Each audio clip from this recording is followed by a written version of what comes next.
안녕하세요. 호주 생생뉴스 구독자 여러분, 오랜만에 찾아뵙습니다.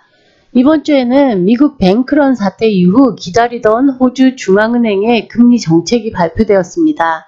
결론만 보자면 금리 인상을 중단하고 현재 3.6%를 유지하겠다는 겁니다.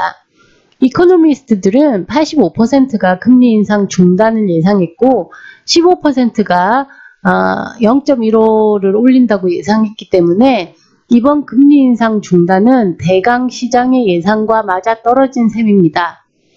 이 이자율 발표가 있던 당일엔 이 발표가 있자마자 주식시장이 급상승했습니다.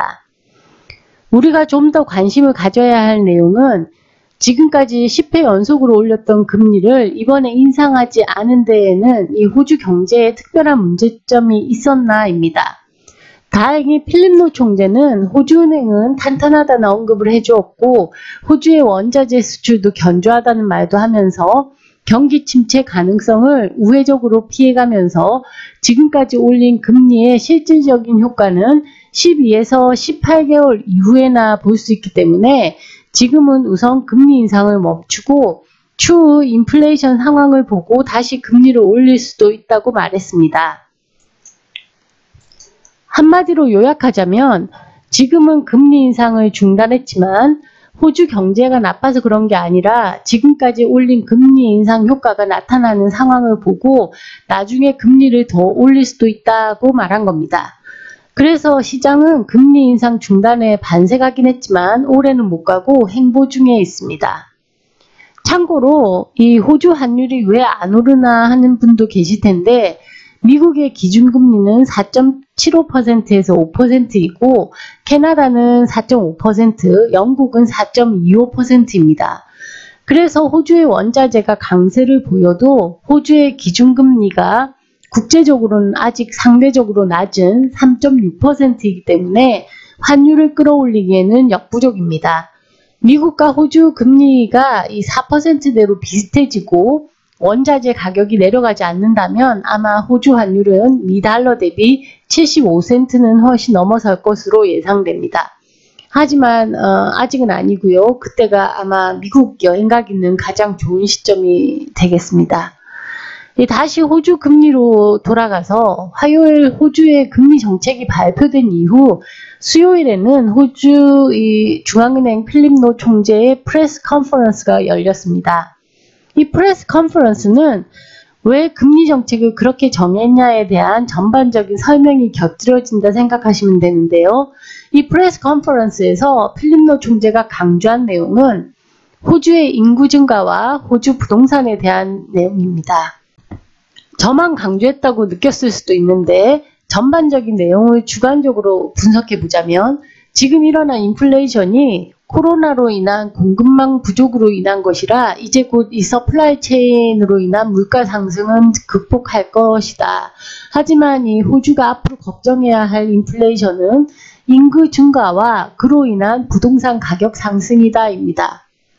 저는 이미 지난달부터 부동산이 바닥인 것 같다는 말씀을 드렸는데 호주 중앙은행에서도 이 부동산 가격으로 인한 인플레이션이 걱정이라는 언급을 한 것입니다.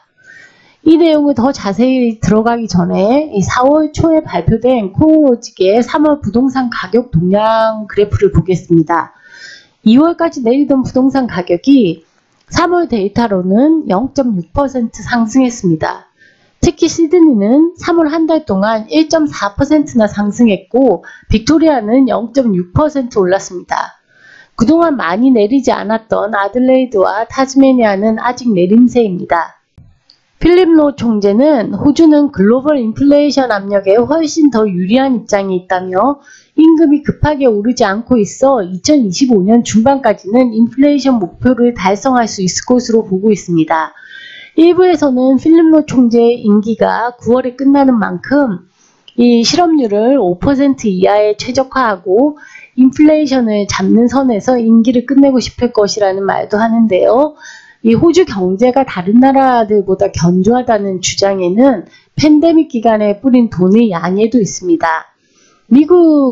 미국의 GDP 25%에 달하는 돈을 뿌렸는데 반면에 호주는 GDP의 15% 정도의 돈을 뿌렸고 그만큼 이자율 인상도 천천히 할 여력이 있었습니다.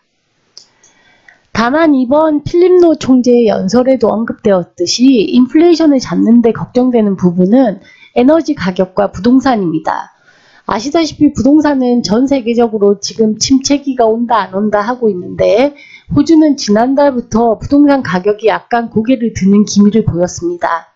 이미 제 뉴스로도 몇 번 말씀드렸는데 코오로직에서 발표된 데이터를 보면 3월 호주 부동산은 이미 상승으로 전환을 했습니다. 이는 부동산을 필요로 하는 사람 수의 증가에 따른 것인데요. RBA 필립 노 총재도 언급했듯이 호주는 인구가 증가하고 있습니다.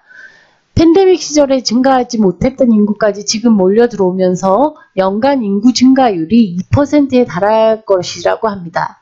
이와 함께 호주 부동산은 침체를 걱정하면서 부동산 공급을 주저했고 인플레이션으로 건설업자도 집 짓기를 포기하면서 공급에도 문제가 생겼습니다. 부동산이 급상승했던 지난 시기를 돌이켜보면 이 수요와 공급이 만나는 시점까지 약 5년의 시간이 걸렸다고 합니다. 그래서 지금 부동산이 부족한 상황에서 공급 문제를 해소하기까지 몇 년의 시간이 더 걸릴 것이기 때문에 그동안 주거비로 인한 인플레이션이 올 수 있다는 걱정을 하고 있는 것입니다. 그래서 결국은 중앙은행의 생각은 수입 물가나 공급망 부족으로 인한 인플레이션은 해소가 될 것 같긴 한데 이 에너지 가격의 상승과 부동산 가격의 상승으로 인한 인플레이션은 계속 일어날 수 있다는 내용입니다. 스티키 인플레이션이라 불리는 임금 상승은 대강 마무리될 것이라고 생각됩니다. 이유는 인구가 증가하는 만큼 이 노동력도 공급될 것이기 때문에 실업률이 조금 올라가면서 임금 상승은 막을 수 있습니다.